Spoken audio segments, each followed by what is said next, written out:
Ma'am, welcome, ma'am. Welcome. Thank you, ma'am. Thank you, ma'am. Okay. So, very good afternoon, all.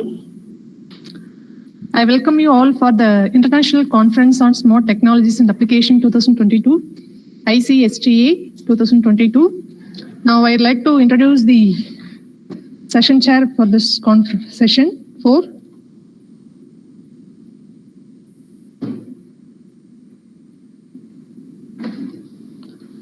Dr. A. Amsaveni is working as professor in the Department of Electronics and Communication Engineering, Kumaraguru College of Technology, Coimbatore.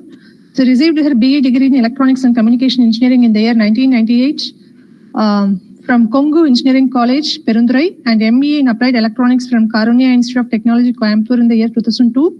She obtained her PhD degree from Anna University, Chennai in the year 2016. She has around 23 years of academic experience, and her areas of research include antennas, information security, IoT, and signal processing.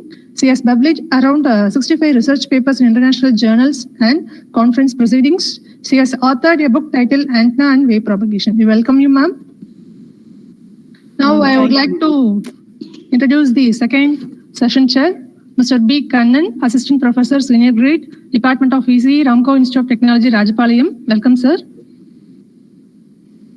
And I proudly like to introduce our alumni, R. Karthik Kumar, working as Embedded System Engineer, Honeywell Aerospace, Madurai. Welcome, sir. Thank you. Okay.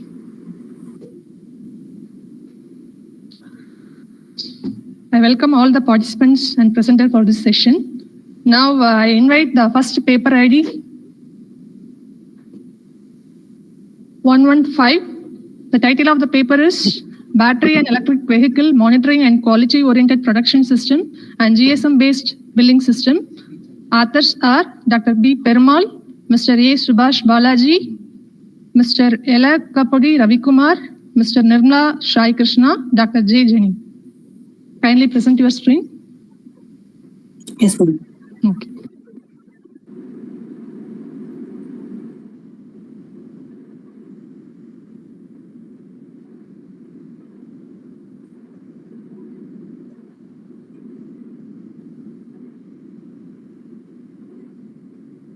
Ma'am, whether my screen is visible? Yes, it's visible. Kindly proceed. Hello, ma'am. First of all, thanks for giving this opportunity. Our project title is Battery and Electric Vehicle Monitoring and Quality Oriented Production System and GSM Based Billing System. Our authors are Dr. B. Perumal, myself Subhash Balaji, and my co-authors are Nirmala Shai Krishna and Elakapudi Ravikumar and Dr. J. Danny. Our project concept is nowadays e-vehicles are getting popular, and it requires low cost energy for charging electric vehicles. For charging EV vehicles, compared to the fossil fuels, very low cost. Introduction. Our Financial Minister Nirmala Sitharaman announced a battery swapping policy. We framed Zoom. This is the first time government has officially recognized the battery swapping technology and spoken about it. Battery swapping technology is nothing but traveling a long way. We need more power source. On the time while charging means it will take more time. In battery swapping means we can swap the empty battery and replace the charger battery. It will save the charging time for commercial vehicle uses and EV electric vehicles. These are the literature survey papers and related to electric vehicles and charging stations.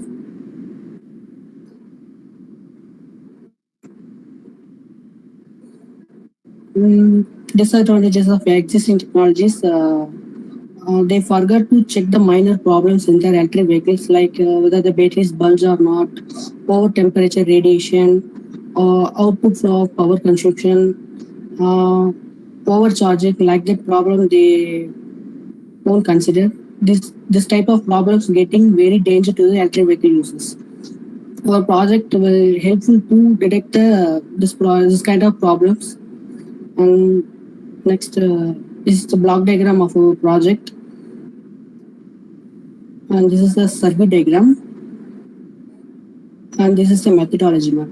I'll start our project means initially microcontroller will sense all the sensors, voltage sensor, current sensor, bulb sensor, and temperature sensor. The microcontroller analyze the readings from the electric vehicle battery. If the value is normal, means the condition will be no, the buzzer will be off, and it will collect the data, how much power consumed from the charging port. That amount will be generated. Then using GSM model to send the battery condition and bill amount to the electric vehicle users. If the value is abnormal, means the condition is yes, then buzzer will be on. Then error message will be sent to the electric vehicle users. Then process will be stopped. And this is the hardware and software components of our project. Arduino Uno board, current sensor, voltage sensor, temperature sensor, Li-ion battery, LCD display, GSM module, rectifier circuit, and Arduino IDE software. This is the formula we are used to collect the power value and temperature value and bill calculation. For generate the how much power consumed, that amount will be generate the particular rate of amount. And this is the theoretical output of our project. And this is our project design. This is a Li-ion battery used in electric vehicle uses, and this is 2R bulb sensor. And this is a temperature sensor, collect the temperature value, and this is the microcontroller for analyze the whether the value battery condition is normal or abnormal. And this is a LCD display for display the condition, and this is a GSM model to send the data to the electric vehicle users mobile. And this is the GSM output, and this is the LCD output of our project. If the value is normal, means the charging on and condition will be good, will be displayed in LCD display. If the value is abnormal, means the warning and condition bad will be printed in LCD display. Same thing will in GSM model. If the value is normal, means the battery condition and how much power the battery consumed from the charging station, and that bill amount will be displayed. If the value is abnormal, like where the battery is bulge or abnormal temperature or over power consuming, like that, means the warning message will be sent to the electric vehicle users. Finally, our project particularly designed for battery swapping technology. In that battery swapping technology, easily replace the battery, but we can't understand the battery condition. So in the time, our project will helpful to monitor the battery and send to the electric vehicle users. It will save the electric vehicle users for the burning of a battery blast, like that we will see. This is the IEEE papers reference of our project. Thank you.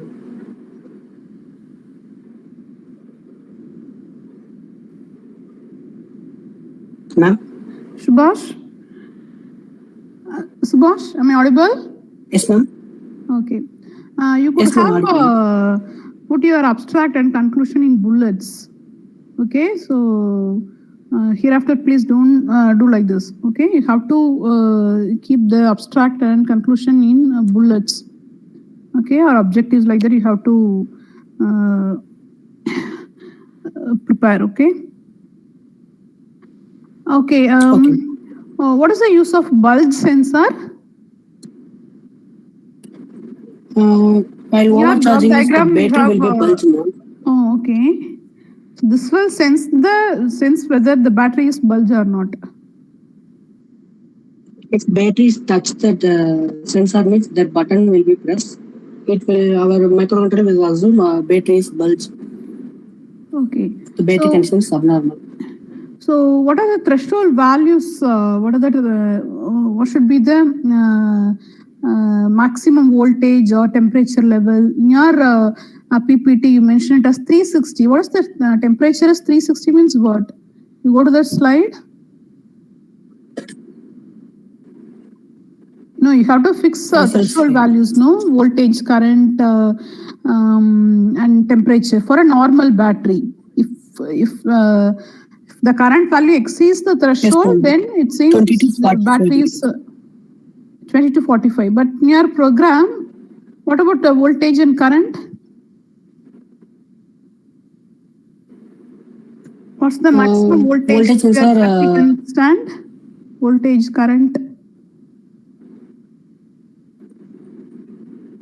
Okay, you go to the program. You mentioned temperature as 360.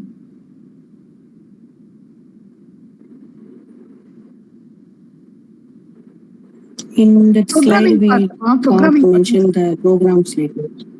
Next போங்க. Screenshot போட்டிருந்தீங்க இல்லையா program output something.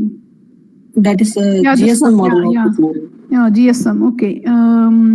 Temperature 320, 32 C. Okay, and power consumption 1 volt.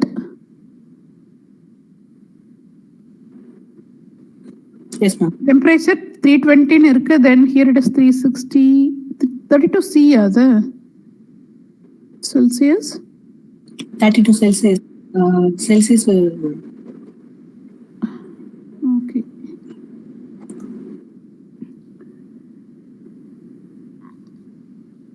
Okay, so you simply checked whether your battery is bulge or not. That is your work. Yes, we'll give bulge and indication temperature. if the battery is it's not in a normal condition, isn't it? Yes, ma'am. Okay, so that's all from my side. Other reviewers can carry on.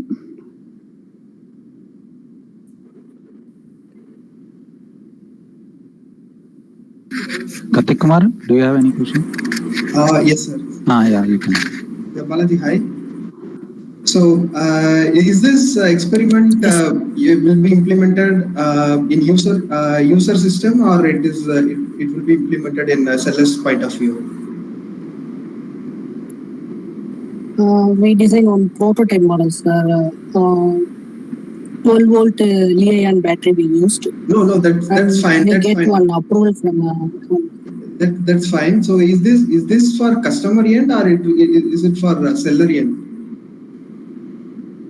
So you are charging something, okay, it's fine, charging happens. So is this being implemented in customer's vehicle or whatever it's going to be, or it is going to be? No, sir, in charging station, that junction box will be there.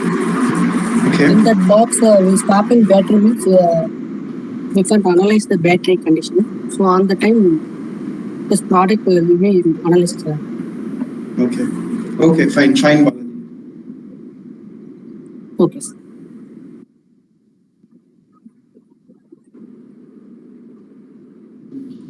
Thank you. Now I would like to invite the second presenter. Paper ID is 133. Title of the paper is Reduction of Noise in PET Brain Image Using Filtering Techniques. And the authors are Mrs. N. Tenmoli, Dr. B. Perumal, Dr. A. Lakshmi. Good afternoon, ma'am. Ma'am, whether my screen is visible? Yeah, it's visible, but I think you are presenting from your mobile. I think so, right? Yes, ma'am. Yes, ma'am.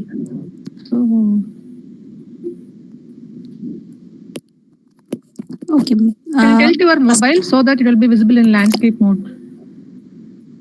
Rotate.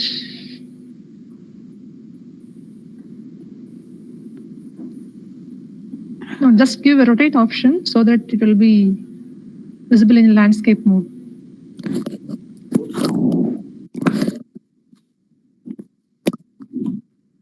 In my mobile phone, it is not. I'm not having that type of option, ma'am.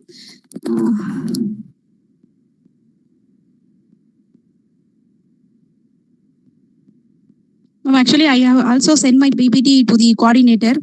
May I ask them to present, ma'am? Yeah, okay. Ah, Then it's yes. okay. Kindly stop your presentation.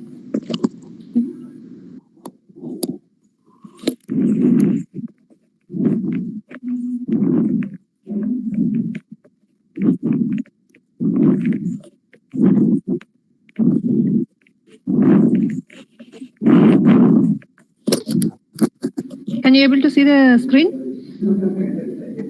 Yes, ma'am. Yes, ma'am. Yeah, now you can. Yes, ma'am. Yeah, okay. Okay. Good afternoon to one and all present here. So here my paper is reduction of noise in pet brain image using filtering techniques. My co-authors are Dr. B. Perumal sir and Dr. A. Lakshmi madam. The main objective of my paper is to enhance the image quality and also to remove the noise in pet image by using effective filters that helps to detect the tumor. And also I have to find the performance metrics that is SNR, peak SNR and mean square error. So the main abstract of my paper is nowadays most of the medical images are affected by different types of noises during the acquisition, storage and transmission. An effective noise reduction approach here used is various types of effective filters are present, but I have proposed two types of filters. One is Weiner filter and adaptive filter. So these filtered output image which helps to detect the brain tumor in an initial stage with more accuracy. So my domain is image processing. So in that I have chosen image denoising technique. So it is an important task both as a process and also as a component in other process. So denoising is required for a proper image analysis both by human and machines. But in image denoising, different algorithms have been proposed in past 3 decades with varying noising performance. But nowadays, I have chosen the Weiner filter and adaptive filter based model, which would give more accuracy compared to other type of filters.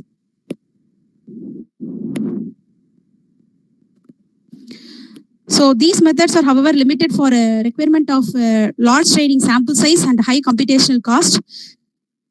So the parameters such as here signal to noise ratio and standard deviation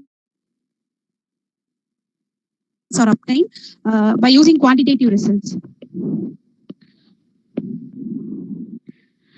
So for comparing both the filter, I have preferred that adaptive filter is more efficient than the Weiner filter because the filtered output from the adaptive filter is mainly used to find the tumor in the PET scan image with more accuracy than the conventional one. So there are several types of noises. In that first one is Gaussian noise. So Gaussian noise has a Gaussian distribution with a bell shaped and probability function is given by the formula as f of g is equal to 1 by root of 2 pi sigma square e power minus g minus m square divided by 2 sigma square. Here g represents the gray level and when m is the mean or average of the function where sigma is the standard deviation.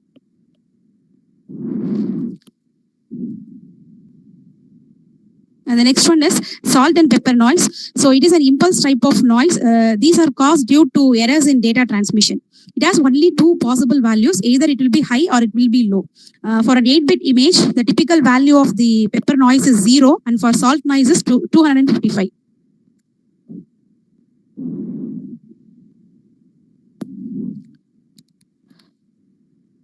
Sir, next.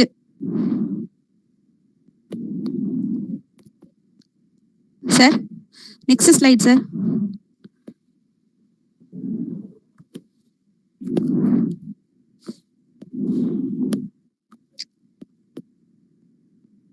Sir, next slide, sir. Kindly wait for a few minutes, ma'am. Kindly wait. Okay. Okay.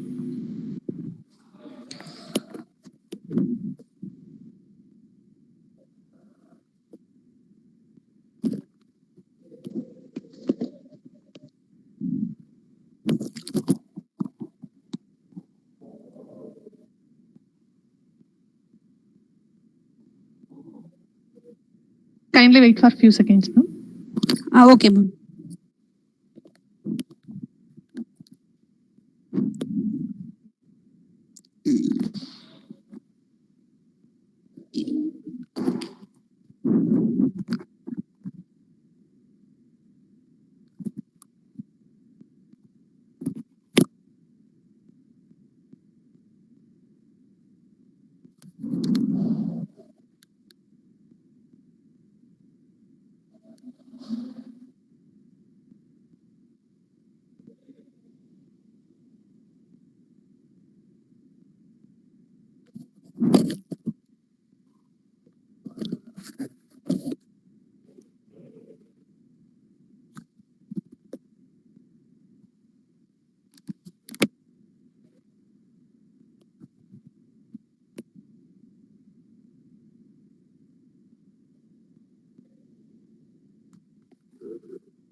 Okay, ma'am. I have surveyed 8 types of papers. After that, I finding the drawbacks in existing methodology. Sir, please keep the literature survey.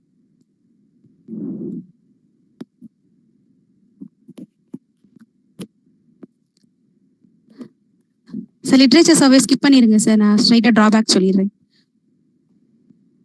Okay. So in the existing method, they are using the median and mean filters, which are mainly used to eliminate the unwanted noises. And also they are using discrete wavelet transform, discrete cosine transform, Gaussian filter, and K-means clustering. So these are all the already existing methods. From the literature survey, I found that these methods are as existing. So the main drawback of these methods are, in median filter, it will remove the noise and the fine detail also. But in the mean filter, it is mainly used for non-suitable for Gaussian noise. By using discrete wavelet transform, lack of messages were deleted. And in the discrete cosine transform, the operation time is more.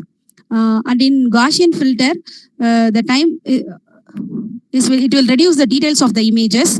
And in K-means, the main drawback of K-mean clustering is it is difficult to predict the K values.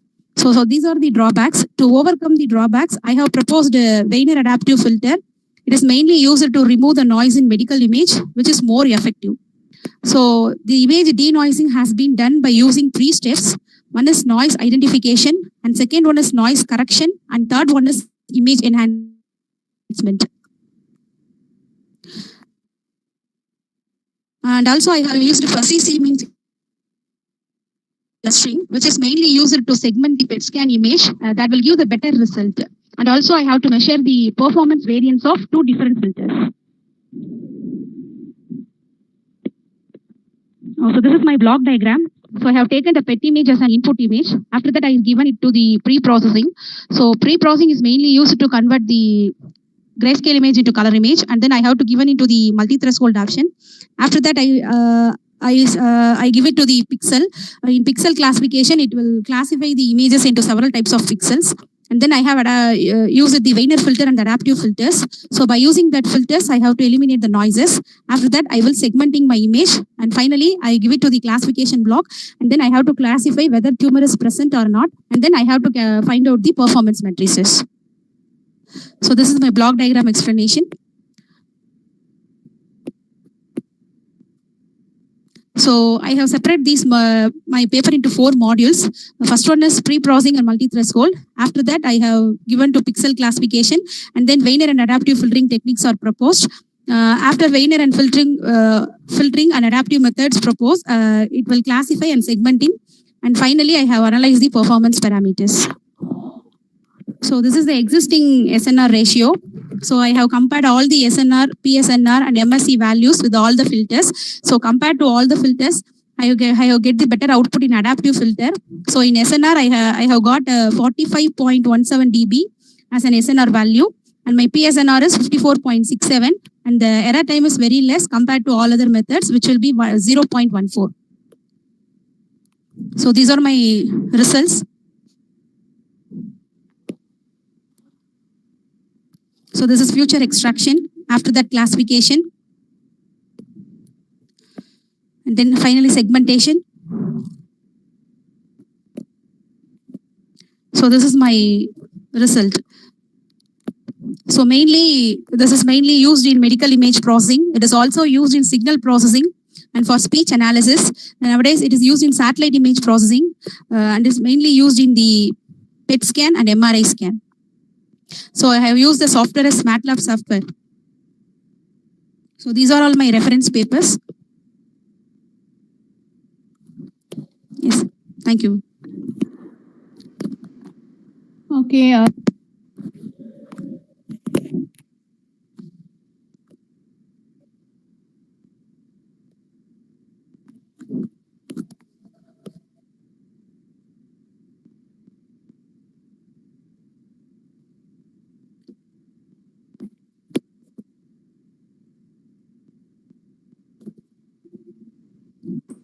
Oh, it's fine, ma'am. Nothing from me. Thanks.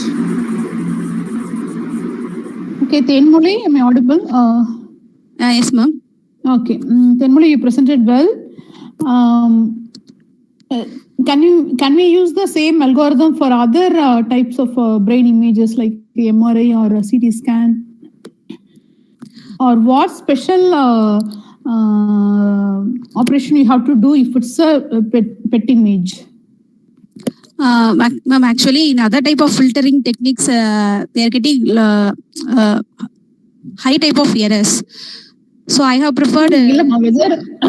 My question is whether we can use the same algorithm for MRI image or CT scan image, other types of images. Use பண்ணிக்கலாம் ma'am. We can use, okay? Yes, no modifications needed. No ma'am. Okay. Okay, and you said in your results, by using adaptive filters, we can able to get very good PSNR. So drastic increase in PSNR. How it is possible? But by using VNR, you can able to achieve only 13 decibels, around 13 decibels. But by using adaptive, you achieved around 50 decibels. Yes, how it is possible? I think I have chosen result slide.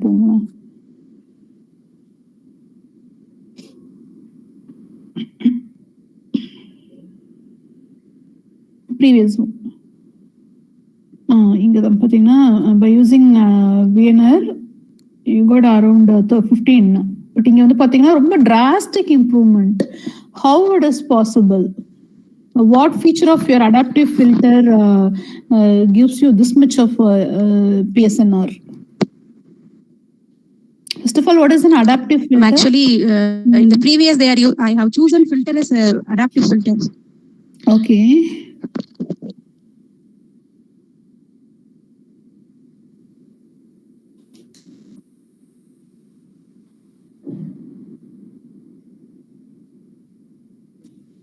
I think she left the meeting.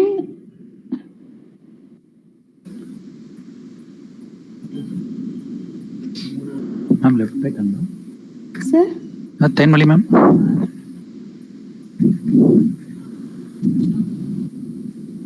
Ma'am, she is in meeting only, ma'am, but not able to. Faculty la I think so, ma'am. Faculty. Join பண்ணிட்டாங்க. Hello ma'am. I'm sorry ma'am. இல்ல பரவாயில்லைங்க. Okay. அதான் என்ன feature of your adaptive filter gives you this much of PSNR? Ma'am, actually இதுல வந்து self adjusting characteristics நிறைய இருக்கறனால நான் வந்து அடாப்டிவ் ஃபில்டர்ஸ் வந்து சூஸ் பண்ணேன் மேம். அதே மாதிரி feedback loop for error correction and all. And also இதுல அட்வான்டேஜ் அப்படின்னு சொல்லி பார்க்கும்போது வந்து பாத்தீங்க அப்படின்னா அதாவது கம்ப்ளீட்டா அந்த ப்ராசஸிங் ஃபுல்லா நடக்கும்போது நம்ம இது பண்ணிக்கலாம் மேம். ஆனா அதுவே வந்து டிஜிட்டல் ஃபில்டர்ஸா இருந்துச்சு அப்படின்னா it can not complete the signal all the signal processing task. Some of the signal processing task will be missing ma'am. So only I have chosen that adaptive filters. Okay. And for classification, which algorithm you used, ma'am? Fuzzy C-mean clustering algorithm. Okay. And you used transforms, okay? You used DWT. Yes, ma'am. Okay, ma'am. Okay, that's all from my side. Okay. Okay, ma'am. Thank you, ma'am. Okay. Ma'am, this is Kannan. Yes, sir. Ma'am, where you choose this? Whether you have used any data set, ma'am? Yes, ma'am. Yes, sir. I have chosen the data set only from the net only, sir. Oh. Whether you compared your segmented image with the ground truth? No, sir. Oh, okay. Okay, thank you. Thank you, sir.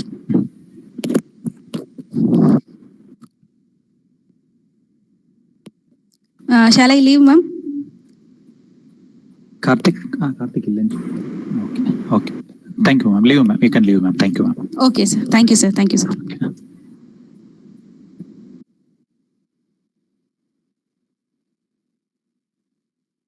Thank you, ma'am.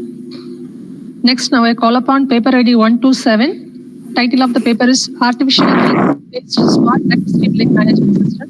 The authors are Dr. A. Lakshmi, Mrs. N. Bhuneshwari, Mr. Ankli Umesh Chandra Reddy, Mr. Akanuru Muralidhar Reddy. Good afternoon to one and all. Ma'am, whether my screen is visible, ma'am? Yeah, yes, sir. You can proceed. Yes. Our title is Artificial Intelligence Based Smart Electricity Billing Management System. Myself, Umesh Chandra Reddy, and my co-authors are Dr. A. Lakshmi ma'am and N. Bhuneshwari ma'am and Sandeep Kumar and Muralidhar Reddy. Coming to scope and objective, I think nowadays in present meters means the physical meters is an outdated concept and it requires a lot of manpower in order to generate an electricity bill. Suppose in our case, if you take in my village, in order to generate a electricity bill of a customer, one from ECB, electricity board member has to come once in a month and he has to generate a bill. It required a lot of manpower. So we are going to implement a smart meters in order to reduce the manpower, and we are going to solve the above cases and send the electricity bill to the customer through an SMS. Coming to the abstract, I think there are many problems in metering and billing process. Like as I told earlier, a man from the ECB has to come and he has to generate the bill.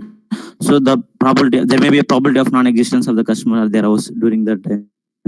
And there will be a lack of integrity and credibility of some of the meter readings and the safety also. Mainly the outbreak areas represent a main drawback, cannot be neglected. In other hands, in-service classical energy type meters are mainly result in two significance. The first one will be the waste of much money due to the large number of employees.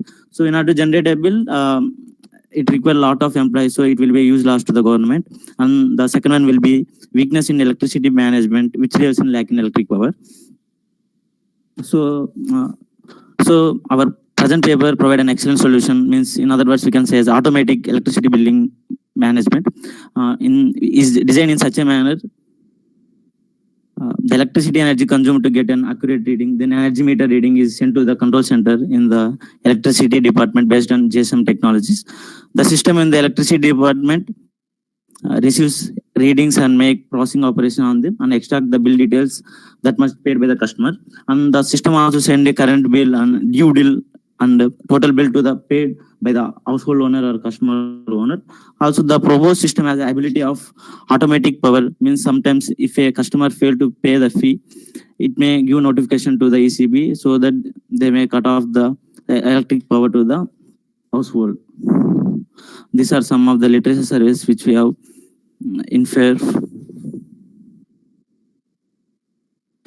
Coming to the proposed work, here we are mainly concentrated on 5 things. That was, we are going to send bill details to the electricity board and the customer through an SMS, and we are also giving a facility of creating. We are going to give a server. If the user was logging to the server, he can able to see the bill details and how much he has paid, and if there is any payment due by next month. And second one will be if there is any delay of the payment by the customer, then power supply from the ECB will be automatically cut off. And we are giving facility of LCD, means if there is any power cut in our area, suppose in our area there may be some power cut, some construction work is going on, so it requires some 2 to 3 hours. It will be fairly intimated by the ECB to the corresponding household owner or customer. And some nowadays, due to the high cost of the current, some people are doing tampering, right? So in order to reduce, we are going to by using our smart meters, that tampering done by the customers will be known by the ECB board members. And we are also installing some complaint button in the smart meter. So if he has any query regarding low power or high power, sometimes in our area, if you see beside a house, it may have good electricity power, like it has some required power to work on the fridge fan, but in our house there may be a low power in order to work these things. So we are installing some complaint button. And the main advantages of our proposed work is we are going to remove and human errors, and it is somewhat cost effective. This is our block diagram which we have used in our project, and we are going to install a camera module. In that, the use of camera module is it will take the image of the bill and it will be pre-processed. It will send the pre-processing unit. Through this, the image will be sent to the numerous conversion, and it will send to the Raspberry Pi B+ module. All the operations will be done by Raspberry Pi 3B+ module, because all the the coding all will be installed, dumped in the Raspberry Pi. So it will reads all the bill details, current details, and it will send details to the user or customer. And here we know that Raspberry, the main object here, the main equipment which we are using is Raspberry Pi. Now, coming to the Raspberry Pi 3 module, it is a mini computer.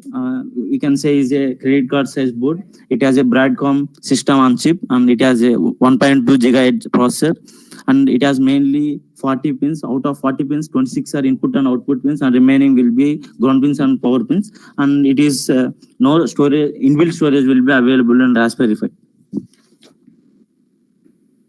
And these are the hardware specifications.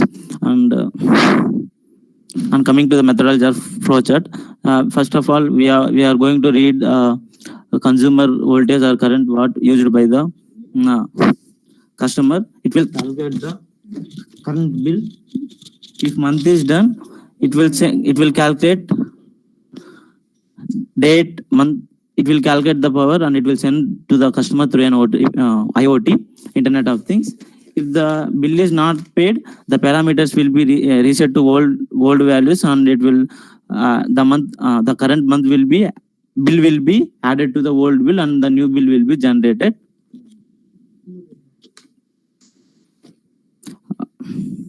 And we are compared our existing work with proposed work with existing work. You know that in existing work it requires a lot of manpower. As I told, from every, suppose our village is a small village, it requires only one man in order to generate electricity bill. If you consider a town, it requires a lot of members in order to generate a electricity bill. So existing work requires a lot of manpower, while in case of proposed work there will be no use of manpower. We know that the speed generation of electricity will be somewhat less in existing work, because manwork will be always somewhat low when compared to this proposed work, and time required to generate a bill to a customer will be more in existing case, while in our proposed work it will be less, and the cost to the ECB, means electricity board, to generate a bill will be high in existing, because they need to pay lots of salary to the manpower, while in our case there will be no such requirement. So these are the main conclusion. We are going to implement these 5 points, and here these are some output screens which we say that suppose if customer has involved in line tamper, it will show the screen on to the ECB, and it will show the low power. Suppose in some house it may have low power than the required, it will show it on the ECB, so that one man from the ECB will come and it will rectify in the current house. If high power means it will be so like this. And okay, the consumption of electric by a customer will be taken by the camera. It will send to the customer and ECB, and the meter readings will be like this. And suppose if old reading is 6471 and new reading will be 6284, all the internal calculations will be done by Python CV model. We are using all this formula in Python, so that the consumption used by customer, all the such things will be calculated and will send to the ECB and customer. And the future work, addition to this, we can install some anti-theft alarm, motion detection sensor, face recognition. Suppose you know that in order to keep away from tampering, we can use these things. We may include biometric things, and these are some references which we have inferred from that. And thank you. Thank you, ma'am. Okay, Umesh? Yes, ma'am. Okay, how you will convert the image into numbers? Ma'am, by using Python CV model, we can convert an image value into numbers, ma'am. Numbers, okay. Yes, ma'am. Where you will fix the product? Because our energy meter will be placed in a closed thing, no? In our home. Where you will place the product? Actually still not yet implemented this thing in, because if you want to implement this such a things in an house, we need to take permission from the government, ma'am. I think. So you should consider the practical feasibility of keeping your product and the things also, but you simply capture the energy meter reading and send the readings to EB board, isn't it? ECB. Yes, ma'am. Yes, ma'am. So okay. And, The main objective is we are reducing manpower, ma'am. manpower. So many will lose the employment. No, if you do this, already in our country we have unemployment problem. No, so if you do this, many will lose employment. Many in EB board, electricity board will lose employment. No. But we are going to save a lot of money for the government, ma'am. Still, we are developing. If you spend so much money on the manpower, how can our country will be developed when compared to others? In that case, our positive is somewhat. Government means people, no? So people will lose their employment. Yeah, it's okay. Every project has advantages and disadvantages. Okay. Okay, that's all from my side. Yeah, hi, Umesh, Karthik here. Hi, sir. Hi, sir. Good afternoon, sir. Yeah, definitely. So, what you are capturing the image of the reading, whichever is shown in meter, right? Yes, sir. Yes, sir. So, mostly they are using LCD displays already. So, why can't you take a direct reading from there itself? Where are you capturing and going? You have seen, right? LCD displays over the meters. Yes, sir. Yes, sir. Yeah, you can directly take a reading from there itself, right? Yes, also, sir, is this related to what's that? Artificial intelligence? Yes, sir. Somewhat IoT. These are all connected to artificial intelligence, only, sir. Where IoT in the sense where you are using here? What technology? Sir, sending a message to sending a current bill to the consumer, and we are going to create a server, sir. While the user logging onto the server, he can able to see the bill details. Okay, how you are going to connect all these in a network? What kind of network you are going to use? Cloud network, sir. In cloud network, we are going to. In what network, sorry? Cloud, sir. In cloud. Yeah, in cloud, that is fine. Cloud, we can access it. So, how we are going to manage network between? So, for example, there is a home here, and two steps away there is another home. So there should be some connections within that, right? Yes, or it is going to be an independent product within the house. So it will be an independent house, sir. But all the things will be connected to the. So if it is independent, then for everything you should be having an individual antennas, GSMs, and everything. So it is going to make your cost high. So only one-time cost, sir. If you make a cost at one time, it will become lifelong, sir. Or some certain lifelong. No, we can't say lifelong, but up to some years. Okay, fine. I think still there are more to develop in this side, so you can consider that. Thanks. Yeah, thanks. Okay, yes. Thanks. Can I stop my presentation, sir? Okay, sir. Okay, thank you. Now I would like to invite the next paper ID 244. Title of the paper is IoT-based yearly flood detection and avoidance system. Authors are Mr. G. Sridhar, Mr. Yashwant, Mr. Santosh, Mr. Shai Siddharth. Kindly present your screen.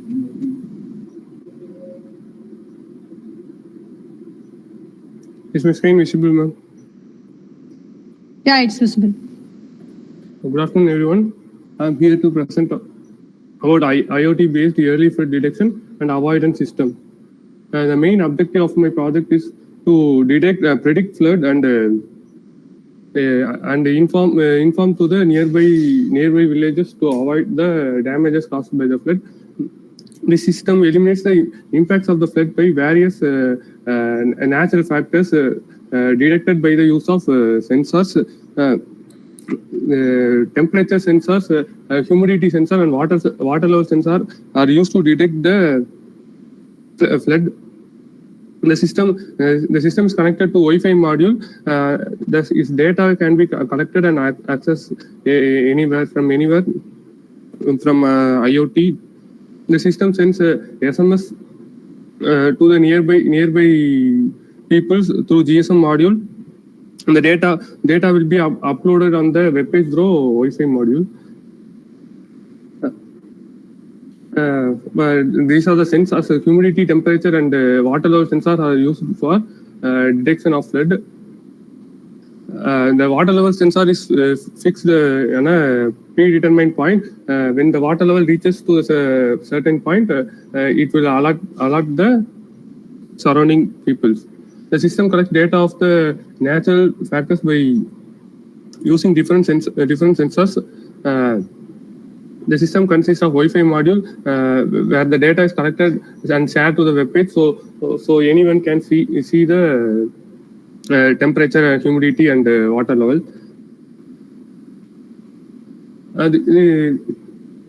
The proposed system is implemented in an experimental setting in two different environments to test its effectiveness. Let's explain some this methodology.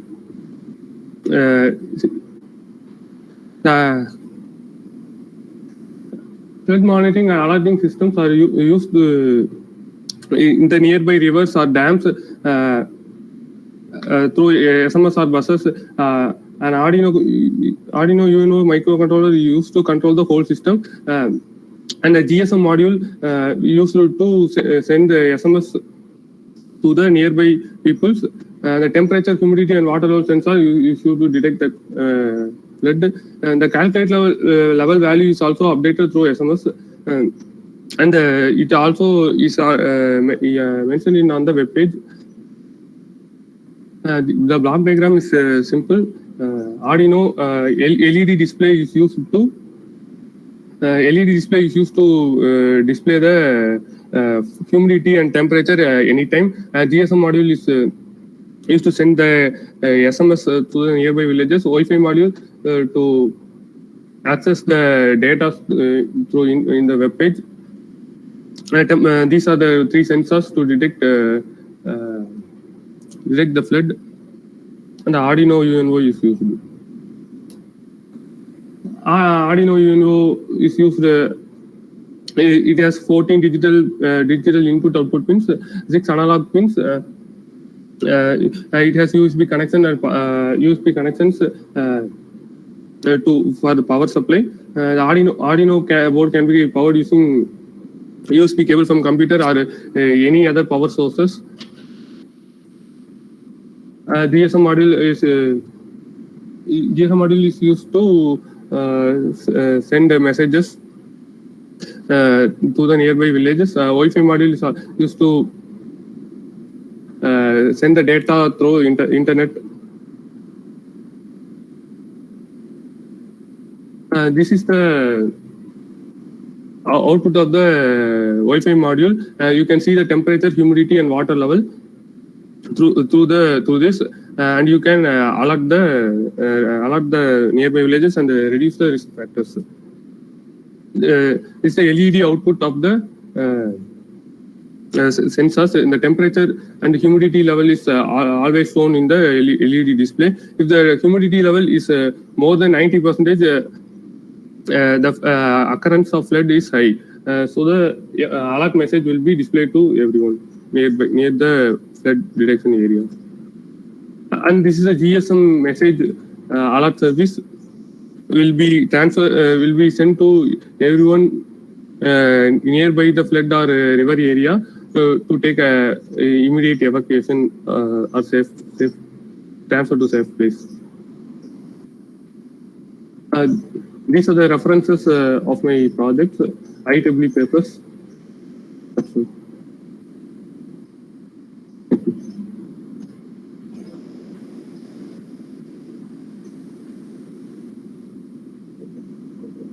Sridhar, what is the novelty in your work?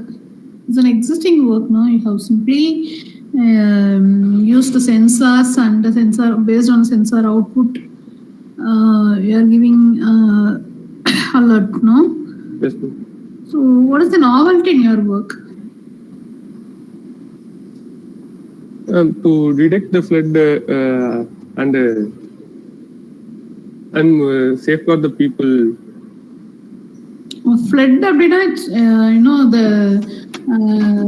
it will come very fast, no? So No, it can be predicted with temperature and humidity levels.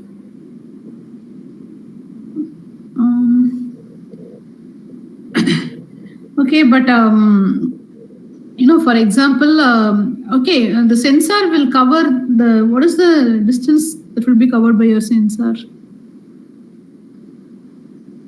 Humidity and your sensing the temperature, humidity, no?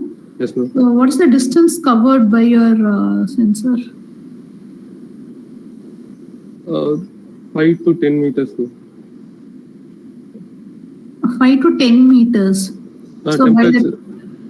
So by the time your sensor senses the humidity level or temperature, the flood will come to your place, no? Ma'am, before occurrence of flood, the temperature will be very low and the humidity level increases and the water level also gradually increases, ma'am.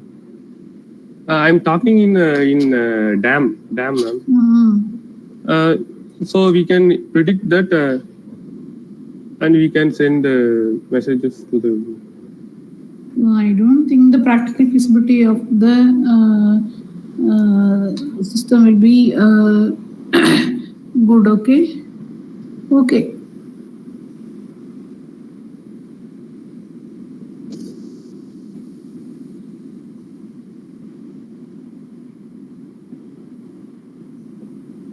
Okay, Sridhar, that's all from my side. Okay. Sridhar, Yes, sir. what is the role of IoT here? Sir, the data, the temperature sensors, water level sensors data will be shown on the internet, sir. Displayed on the internet. Okay. So you are using humidity sensor, correct? Yes, sir. In the normal weather to other, if it changes in the normal situation also, the humidity sensor will sense. How the humidity sensor will detect the flood? Sir, threshold value when it in the normal situation, in the flood situation. Sir, if flood, heavy rain occurs, the humidity will increase, sir. Intersection also? But water level will be same in winter season, sir. Both 3 sensors values and we will predict. Okay, thank you. Okay. Hey, hi Sridhar, Karthik here. Yes. Yeah, Sridhar, I think ma'am has already said that. So there is already an existing one, right? So I'm not sure if you have seen Google Weather. It will show you the report for next 15 to 30 days itself. It will already provide that it is going to rain by this time. You can see by time the temperature and humidity, everything. For the next 15 to 30 days, it will show you. But it's not accurate, sir. But it cannot also show the water level in Google Weather, sir. You can see water level. So if they are going to say that this is going to be a heavy rain here, then I can predict whether flood will be there in my area or not. Right? Yes, sir. So how yours is different from that? How efficient is yours? Sir, Google Weather only dictates the sunny or rainy. It doesn't compare and it predicts the floods, sir.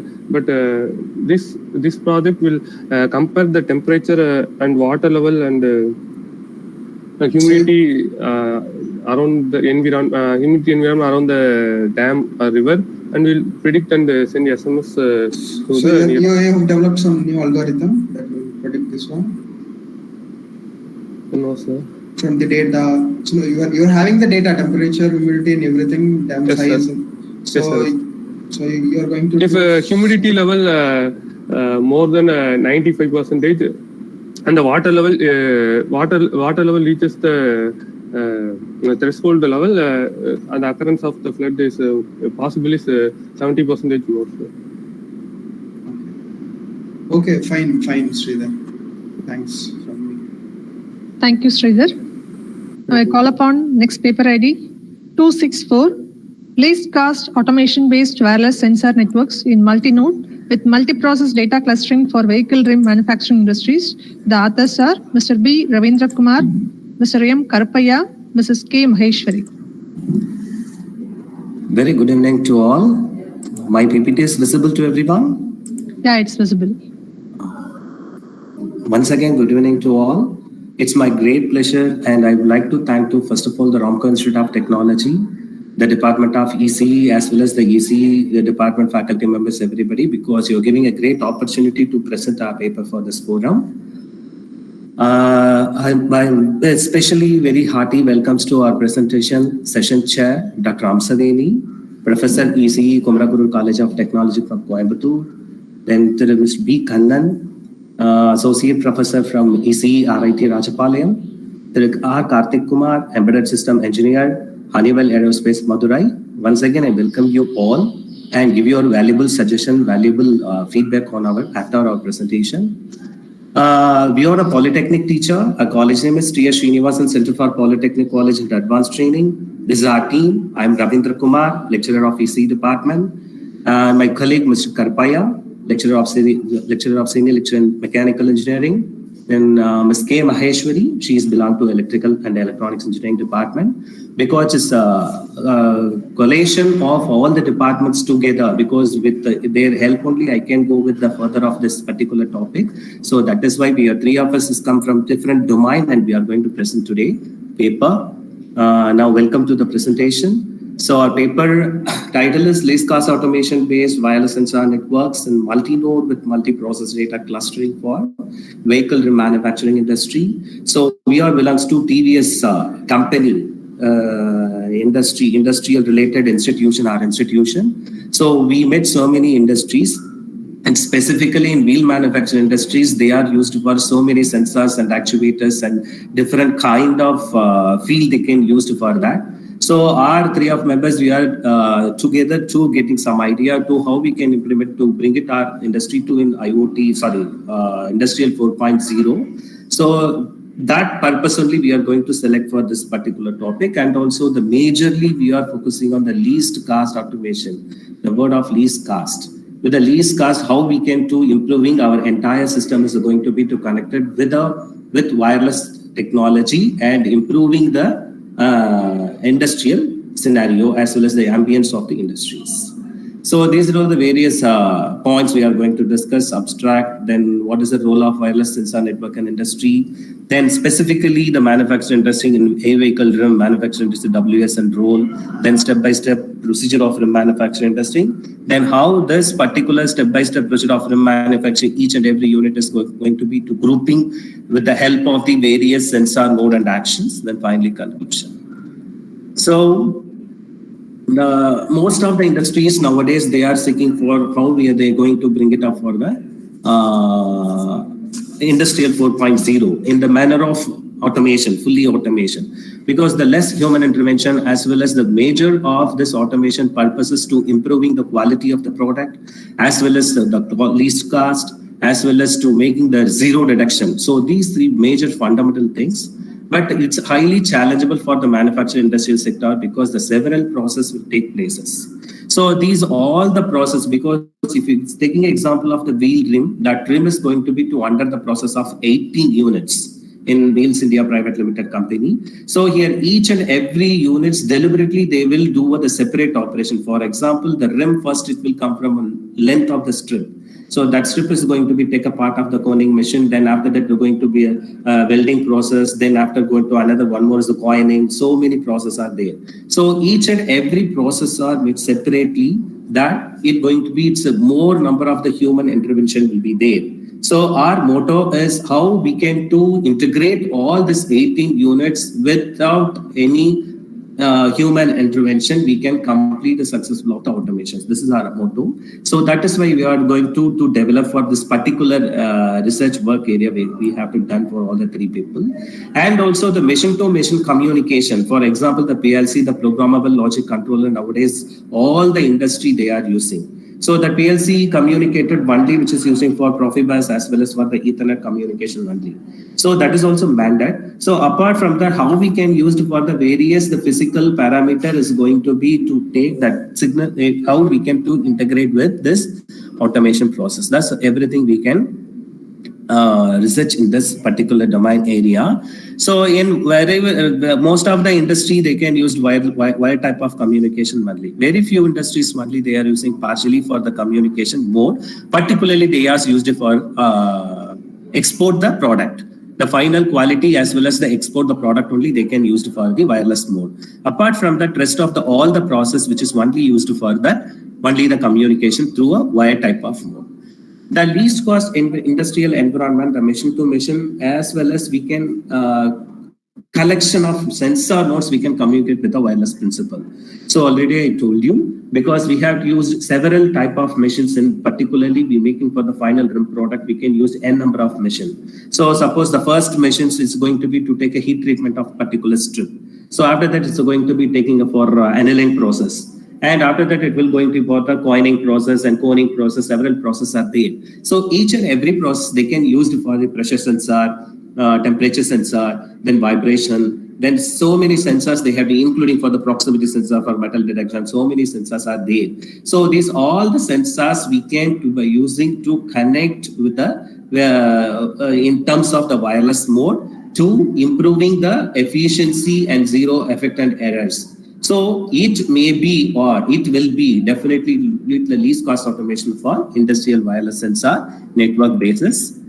Then the industrial and most of the things, you know, so we are using for generally for in particular the industry, majorly they are using for some physical variants like pressure, temperature, force, vibration, luminosity. So these all those things we can use for some separate sensors. So that sensors we going to integrate with continuation of the entire system to making fully automations with less number of the human intervention. So this is our major. So this is finally it's going to be to improve the quality of the service as well as to defects less number of. Sometimes we used to say it's a zero of detection, detect type of material, product also. We can eliminate by using of this wireless sensor node, because this wireless sensor node is another industrial revolution. It's giving for the most contribution for all the industry. Furthermore, yes, it maybe will happen. That is why we choose it for this wireless sensor network. So as well as it's going to be to compromise the cost wise also. So that is why we will discuss for this particular things. Now the next wireless sensor network in industry continued by Ms. K. Maheshwari. Thank you, sir. It's audible, sir? Yes, ma'am. WSN in industries, for example, rim manufacturing industries, there are various processes to make the final product of rim. Each process or stage, we have to sense the various parameters of the physical parameters like temperature, pressure, etc. For that, we are mostly preferred sensor to sense the various parameters and monitor the changes in the parameters. These sensors are connected through the wire only. To overcome the drawback of the wired sensor, we are preferred for WSN. Optimization of WSN is the one of the best method is ADAC, which is simplest and less economical of automation industries. WSN can be used more efficiently in harsh and hazardous industrial environmental like chemical industry. In rim manufacturing industries, normally final product of rim manufacturing involves various different sensing elements with physical quantities. These all multi-process quantities are decoded and clustered by the WSL. In WSN, we have to identify the sensor configuration and network topologies. The topology by the requirement of the monitoring the data and the physical environment. Each sensor acts as a sensor nodes and they are arranged in either ad hoc or pre-planned configuration. In WSN, each sensor acts as a sensor node and connected by the topologies. There are the different types of topologies are used in WSN. They are GPRS, GSM or Wi-Fi. So for peer-to-peer communication, mostly mobile telephony or Wi-Fi are used. There are some restrictions.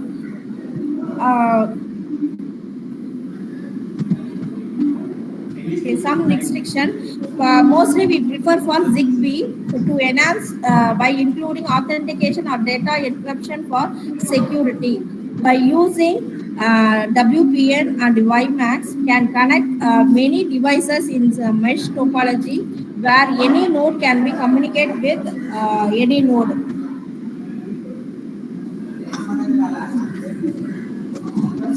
Next is a grouping of various processes. Step-by-step process of rim manufacturing industry continued by Mr. Karpaya. So, good evening to all. In step-by-step process of rim manufacturing industries, we have that majorly two units. One is the disc and another one is the rim. So, we are going to be focusing on rim units. In that manufacturing methods, we're going to be under monitoring the WS sensors, WSN. So, this first step is a pillet. Pillet is a raw material. First of all, we're going to be make a raw material with the help of some process. So this raw material is going to be made up of casting process or forging types of methods. During the forging types of methods, we're going to be monitoring the temperatures. So that temperature is going to be monitoring with the help of RTT sensors. That data is going to be captured and then sent to the signals. So and then the next step is forging. Forging operation is going to be given that force to the deforming the materials, and then we'll get the final shape. So during that shape, we're going to be how much force is going to be act on that particular component. Those things is going to be monitoring this sensors. Here it is mentioned the displacement. So how much force is going to be applying, and that things is going to be monitoring by the sensor nodes, the setting parameters. So and then processing. After that, making the processing, we're going to be identify the next step is the wheel assembly units. So during this process, what are the pressure acting and the temperature acting going to be monitoring. So and then the physical parameters also is going to be sensed and then get that reading.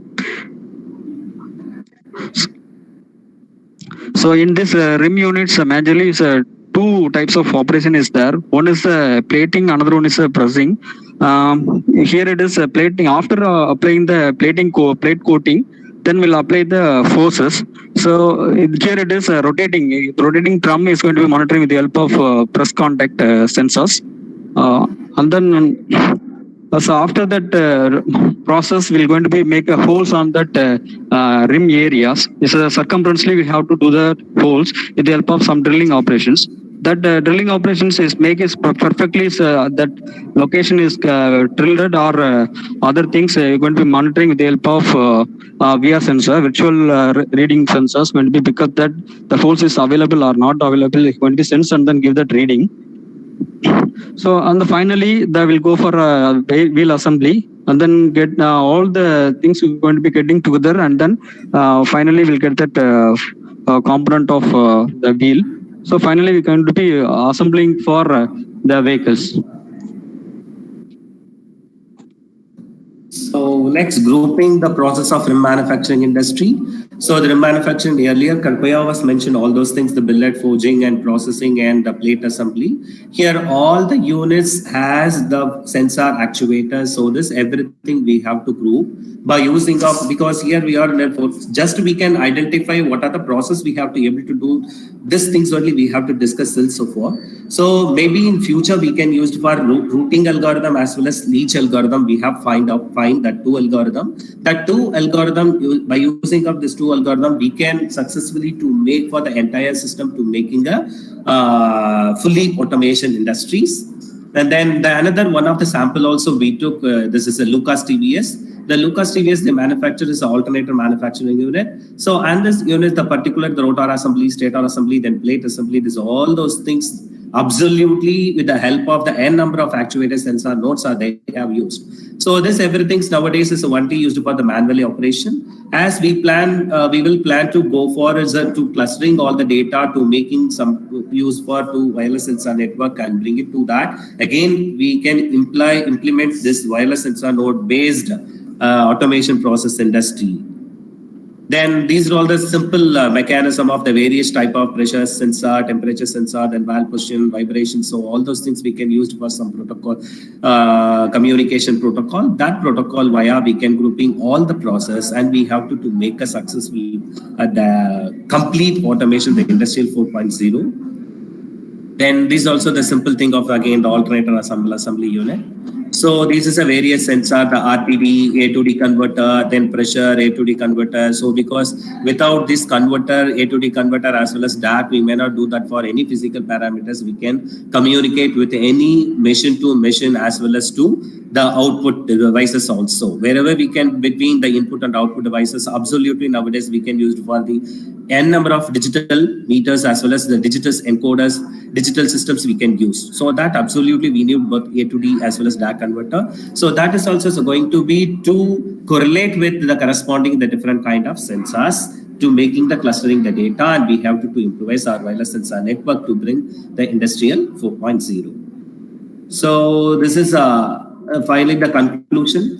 So this is fully we are focusing on the heavy vehicle industry, the manufacturing industry alone. So this industry absolutely we can to connect all the physical parameters using some sensors. So that sensors everything going to be to integrate with the wireless sensor network, use of various sensors nodes, and we have to make it a fully automated. So that's all about your presentation. Thank you.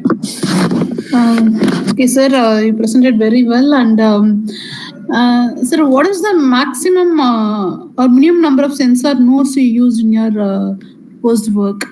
Ma'am, actually, we are trying to do only for a single machine, ma'am. So actually in our industries, we can use about the coning machine, ma'am. This is a very first and preliminary process of the wheel manufacturing industry. So there they can use for the RTD or thermocouple for temperature measurement, and they can use for one vibration sensor. So first these two sensors only we are going to connect it, and we have to successfully implement it there also. Actually our students, they have to done some project also. That only level only we can. Sir, only yes, two sensor nodes. Yes, ma'am. Yes, ma'am. Because we around 18 machines are there. So the 18 machines we can operate different kind of sensors. So presently we are working with at least the two sensor. How it's going to be connected with something?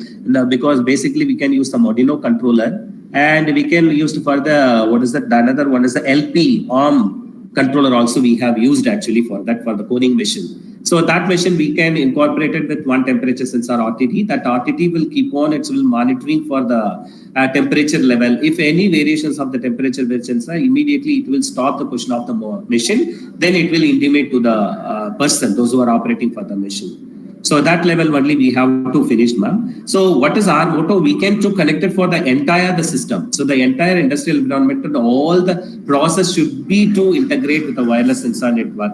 So that is why we are searching to working with the routing algorithm for the power side, and another one is the leech algorithm. The leech algorithm is going to be to predominantly more how many sensors we can to add without for any debugging of the clustering of the data.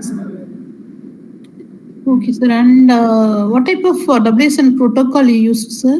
Protocols. Ma'am, actually, in our industry, now presently we working with the PLC, ma'am. So in this PLC, we can use for the IEEE standard 802.15, and the Profibus alone we can use, ma'am.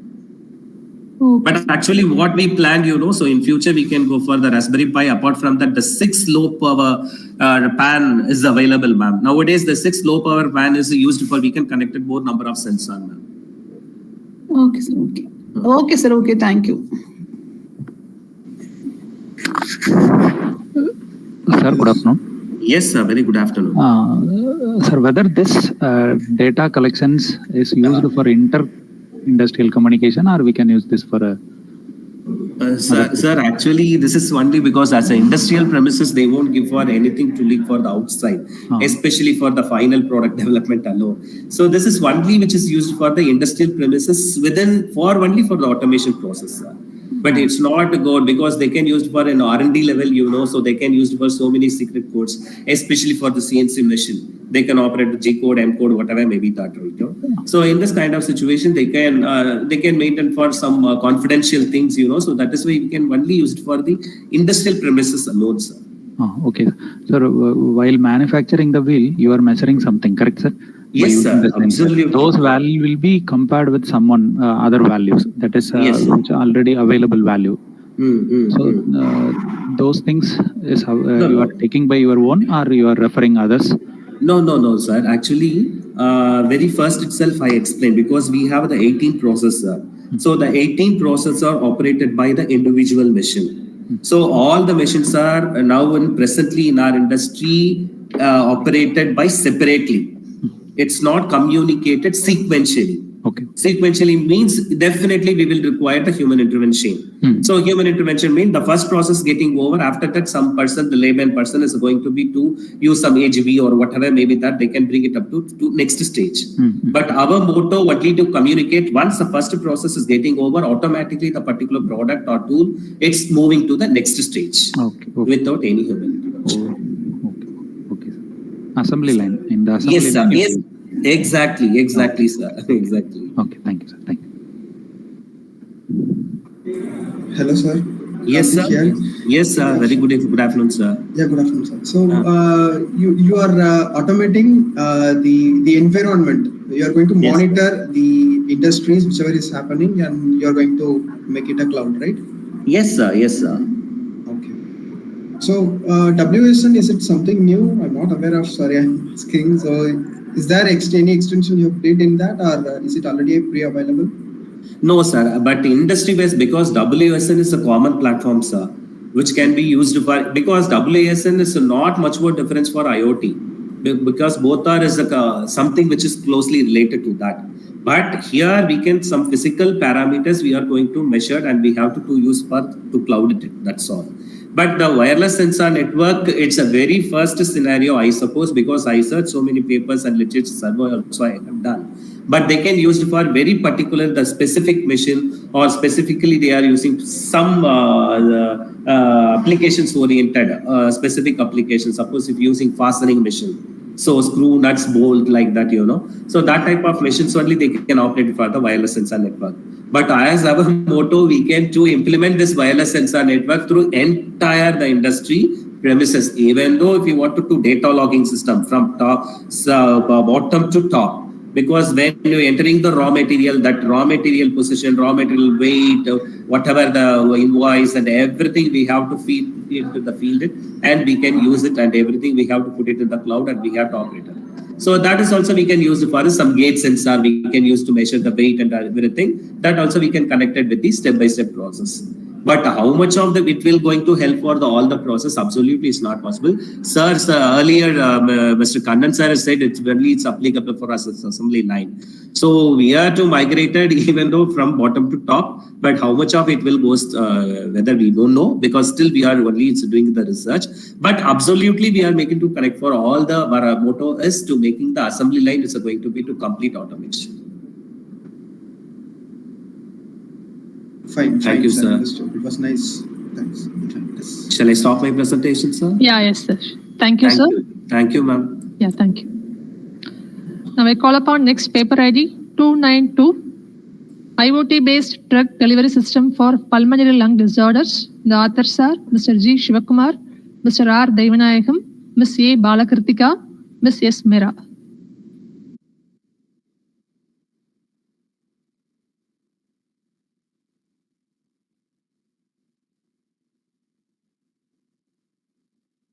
Am I audible, ma'am? Yes, sir. You can proceed. Yes. Good afternoon to one and all present here. First, I would like to introduce our authors. First, Ms. S. Balakritika, myself, Mira, Mr. G. Shivakumar, and Mr. R. Devanayagam. We people are from the Department of Electronics and Communication Engineering at Tramco Institute of Technology. So we stand here to deliver the topic IoT-based drug delivery system for pulmonary lung disorder. Coming to the domain and field, as the topic itself says, we have done this in the domain of IoT. We know Internet of Things is a system of interrelated computing devices, mechanical and digital machines, objects, animals or people that are provided with unique identifiers and the ability to transfer the data over a network without requiring human-to-human or human-to-computer interactions. And our field is healthcare. A nebulizer is a breathing system used to treat lung diseases like asthma and cystic fibrosis. The most important characteristics of nebulizer is the inhalable dose provided for the patient. Next slide. Our main objective is to improve the COPD patient's care. COPD is nothing but chronic obstructive pulmonary disease. The diseases like asthma and cystic fibrosis, and to protect patients from the dangers of overdosing and also to provide the efficiency of drug delivery to the patients.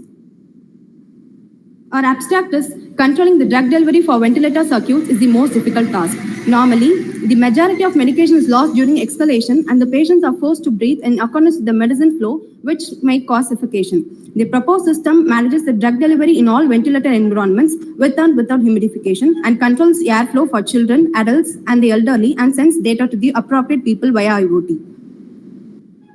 Next slide. This is what the literature survey is. Here are some of the papers which are related to our project. First of all, the author Label BL proposed the use of computational fluid dynamic simulations, airway model construction. Also, recent report says that mesh nebulizer provide more effective medication delivery than jet nebulizer. Next slide. Author Chang H proposed after mice were exposed to salbutamol aerosol and the levels of salbutamol were estimated by ELISA. Salbutamol is nothing but a type of medicine. Next. Here comes the block diagram. First of all, the power supply is given to the node MCU and it's fed into the motor control unit and then to the AC motor and finally to the nebulizer probes. Here, Blink is nothing but the software app we have used. Later, we can see about the Blink app in detail. Here are some of the hardware tools we used. First, we can see what is Node MCU. It acts as a main controller. The software for controlling the nebulizer motor's airflow and its dosage levels are stored in Node MCU. As we said, the project main significance is to provide required amount of aerosol drug delivery to the patients without and with humidification. This proposed new nebulizer overcomes the disadvantages of older models. Power supply is the input given to the node MCU. The output will be obtained from 230 volt AC motor and Blink app. The power supply for node MCU is about 5 volts. Next slide. The other is MOSFET. It is a type of insulated gate FET fabricated by silicon. Generally, it is used for switching and amplifying the signals. With a given 5 voltage, it determines the conductivity of device. The major advantage of using MOSFET is that it supports high speed of operation than JFET. Next slide. This is what the power supply board is. First, the transformer is used, then the bridge circuit, and the ICE 7805 is nothing but a popular voltage regulator. Coming to the bridge circuit, it is an arrangement of 4 diodes and a bridge setup configuration which provides the same polarity of output for either polarity of input. Its most common application is to convert AC to DC. Generally, the drop will be about 1.2 volts and it will increase as the current increases. Next slide. Then the other is optocoupler. We know it is an electronic component which transfers electrical signals between 2 isolated circuits by light. We used optocoupler to reduce the high voltages from affecting the system. There are 2 parts in optocoupler. The first is LED, which emits infrared light, and the second is photosensitive device, which directs the light from LED. The remaining things will be continued by Balakritika. Here we see about the implementation of hardware and software tools. Then on the left side, one is our project. The project enables a real-time monitoring and delivery of aerosol for asthma and other COPD patients. The system is designed and implemented by using microcontrol unit and Blink app for wide-ranging users. The significance of the system is to provide a required amount of aerosol drug delivery to the patient. To overcome the drawback of the old existing model of drug delivery system, we proposed this new model, which having the option of choosing the different dosage of drug delivery to different age group of people. Now we're going to see about the proposed system. In the system, the power supply is given to the microcontroller unit, which acts as a main controller, and the motor controls an airflow of the nebulizer tube, and the output will be displayed by using the Blink app and the AC motor. Blink app is nothing but an open source IoT software for controlling and monitoring the hardware project from our mobile phone itself. The Blink app controls motor's airflow and dosage level which is already stored in the microcontrol unit. By using this app, the system sends the startup message to the doctor and one more corresponding person.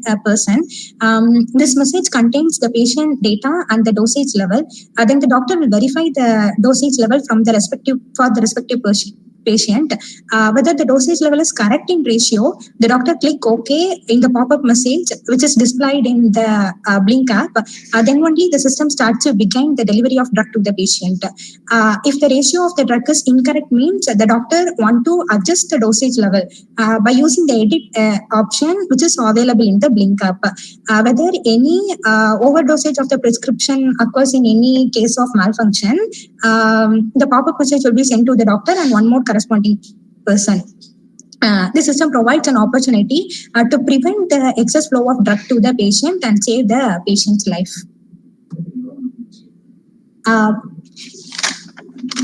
Now we see about the dosage level depending upon their age limit of the patient. If the patient is having an age lesser than 12 years, means the dosage level is 0.51 to 0.3 milligram of formoterol, and the time period is 4 times per day with minimum interval of 2 hours. Similarly, if the patient having an age limit between 18 to 30 years, the dosage level is 2.5 to 5 milligram of bunosanoid, which is having the time period is 4 times per day with minimum interval of 2 hours. Same as if the patient having the age limit above 50 years, the dosage level is 3.5 to 7.5 milligram of bunosanoid, and the time period is 6 times per day with a minimum interval of 4 hours. This is a program which we dumped into the hardware. In this program, we mentioned the dosage level and the time period according to the patient age limit.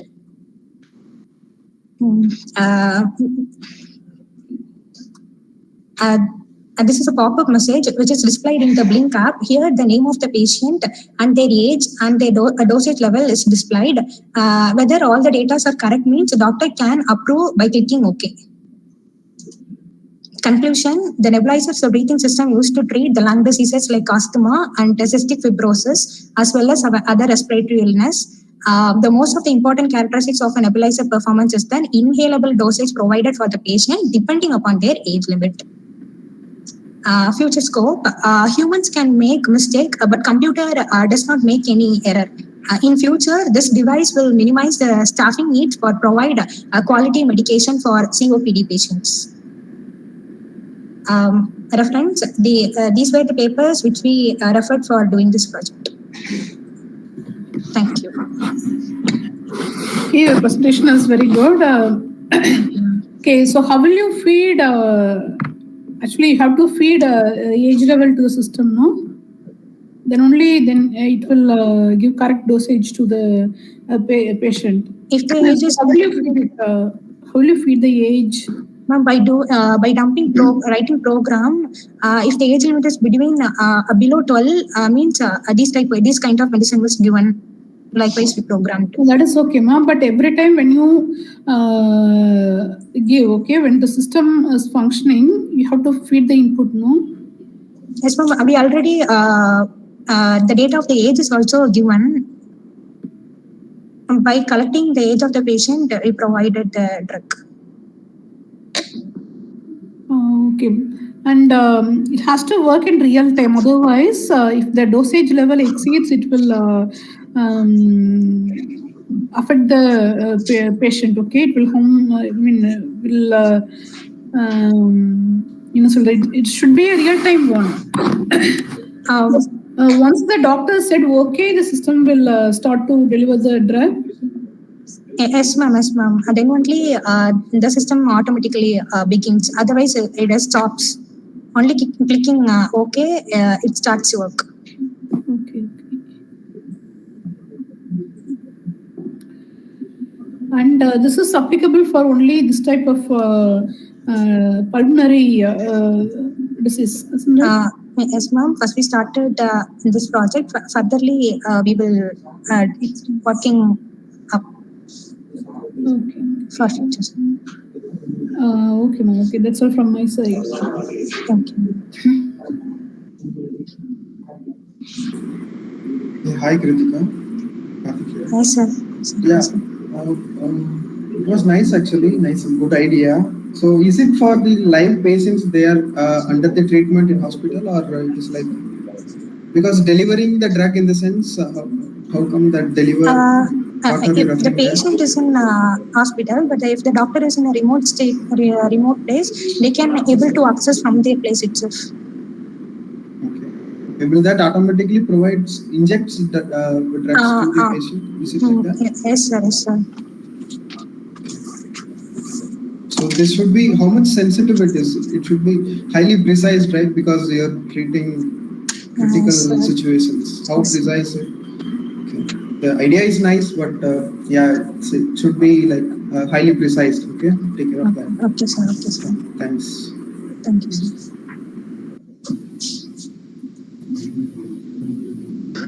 Hello. Yes, sir. My question is, if different persons, different age patients will be there, the same machine will adapt for all the persons? Yes, sir. It is applicable by first we program like that. If the patient is having an by giving the data, if the patient having it below 12 years, we providing these kind of drug. Likewise, we program, so it is applicable, sir. Okay. How you will give the input of age? Through the app Blink Up. Oh, the Blink Up can also interact with your system. Yes, sir. Initially as a age calculator. Huh? Yes, sir. Yes, sir. Okay, thank you. Thank you, sir. Thank you.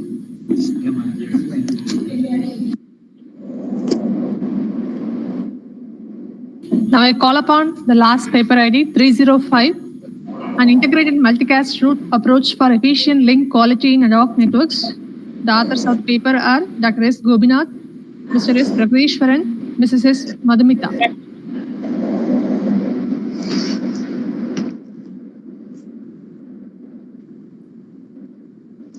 Ma'am, good afternoon, ma'am. Good afternoon, sir. Ma'am, the screen is visible, ma'am? Yeah, it's visible. Kindly proceed. Okay. So, good afternoon. Myself is Pragadishwaran. We are going to explain about an integrated multicast route approach for efficient link quality in a ad hoc network. And the authors of this are Dr. Gopinath sir and myself and Madhumita. So, abstract of this proposal is that energy management and packet delivery. When we are coming to ad hoc network, the main concern is about this energy management. So when ad hoc means that is mobility of node is at the accessible point. So the most of the energy may get waste due to this packet dropping, as well as the route failure may be frequent in these cases. So we had proposed a model called reliable load balanced route optimization routing approach.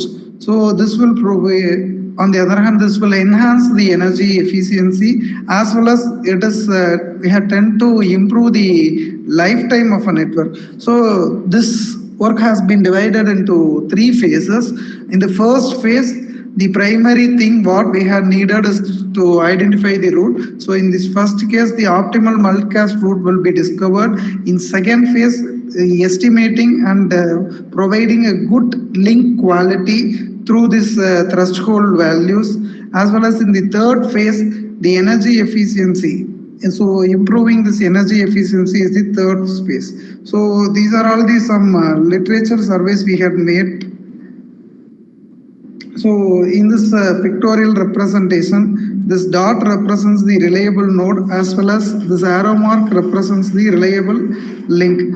So here we are forming a cluster network model. So this is a cluster network model. So how we are forming this cluster network model is that we are grouping the clusters, and among that group, a cluster head will be selected, and all communication will be carried out through this cluster head.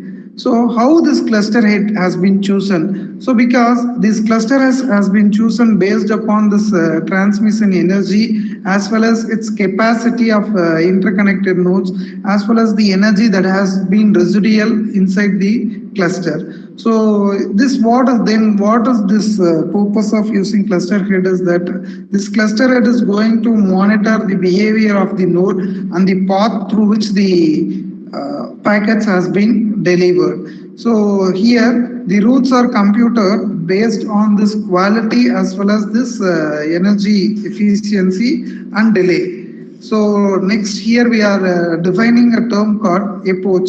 So it is used to identify the movement of node from one network to another network. So this is the overhead reduction. So the overhead reduction equations has been given. So first is that link availability is estimated. In second one, the velocity change between the two epochs. So the third one is that mobility of the node are independent. So what is this purpose is that the distance, whenever the distance get increased, normally the quality has been decreased. That is, the link quality will be reduced if the node is moving from one cluster to the another. So in this cluster head in this phase, the cluster head and cluster members will be requesting for the packets. So the cluster member is going to receive this request and it may be replying if this node is after verifying its link ability, it will respond to the sender by giving this message CHM_REP, so that the destination clusters are determined for the packet transmission. Once this is confirmed, the cluster head will send the packet to the destination, so that the residual energy remains in the all cluster will remains the same. So it will not get wasted. Suppose if a packet has lost during this transmission, then the destination is going to send a token message for the sender to initiate that the packet has been lost. If an error, suppose if the cluster is receiver receives a packet with an error, then that will be corrected by using this error forward correction mechanism. So then coming to this optimal energy model, here the energy will be estimated during this packet transmission based upon the amount of energy that has been spent during this transmission process, and it is mathematically represented by using this equation. So this is the optimal energy model. So RL-RA algorithm. So initially first step is that we are going to algorithm is going to start. Next, the cluster head will initiate this route discovery process. After the route discovery process, the cluster members is going to join that particular cluster, and after joining, they are going to finalize the destination. That is, they are going to finally identify the sender. So then they will be checking the quality. So fourth step is that obtain this link quality. They have to ensure the link quality. Next, how this link quality is judged, because by using this threshold value. So then the fifth step is that we are going to compare the threshold level. So if the threshold level is up to the benchmark, then initial packet forwarding will take place. Suppose if the threshold link quality is not met, then that route will be eliminated. That is the route discovery. During route discovery process, that particular route will not be taken for the account. So if suppose the threshold level is up to the level, then they will initiate packet forwarding. After that, estimating the energy on transmission and receiving section. So then finally they are finding energy and the network lifetime. So with this, this optimal energy protocol will end. So these are all the stimulation results that has been obtained. So coming to conclusion, so by using this RL-RA model, So our objective has been achieved because that energy efficiency has been increased as well as the network lifetime has been increased. So as well as few of the parameters like high packet delivery ratio is increased, as well as energy efficiency increased, and network lifetime has been increased, as well as delay is decreased. So overhead has been increased as comparing to this existing schemes. So thank you. These are all the references that we made.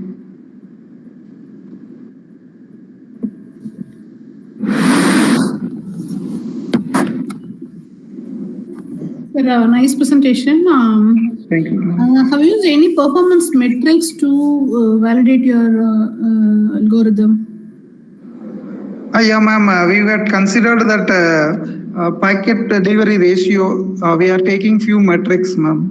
Okay. What are the metrics, sir? Ma'am, that is here. We are taking this packet delivery ratio and as well as the comparing the network lifetime, ma'am, and how the overhead performance is achieving in that. Okay. Can you compare this multicast routing with broadcast routing? We have not compared that, ma'am.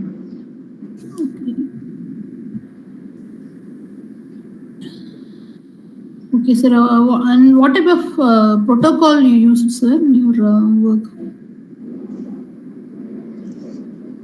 For the simulation, NS2 simulation we had implemented.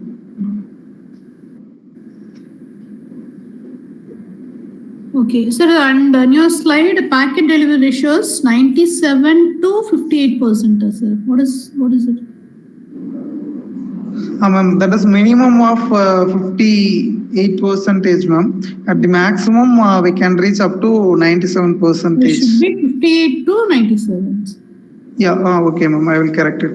The next also network lifetime also 92 to 78 reports. Okay, ma'am. It should be 78 to 92. 78 to 92. Okay, ma'am.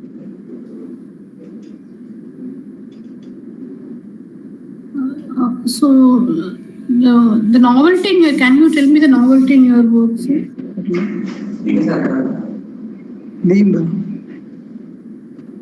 So novelty in your work. Ma'am, we had a novelty in our work is that we had redefined this RL-RE algorithm, ma'am. Oh, okay. Okay, sir. Okay, thank you. Thank you. So you have any comparison chart with the existing one and the after the modifications with that? Sir. Not with the map, like the performance index which you have mentioned in the conclusion, right? So any comparison matrices with that? Sir, just we had a comparison made was using this graph, sir. Okay. Fine, sir. Okay, sir. Thank you. Thank you. Thank you, sir.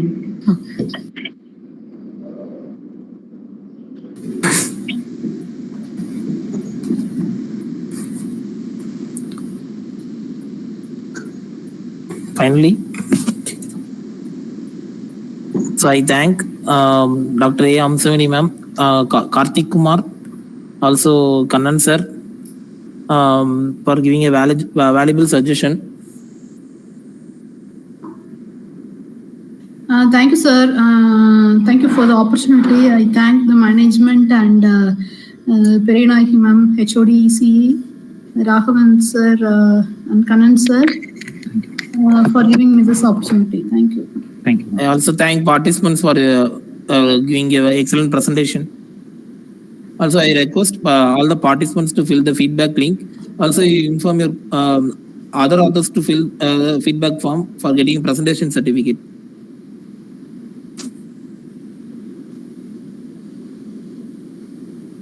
Thank you all. Thank you. Thank you all.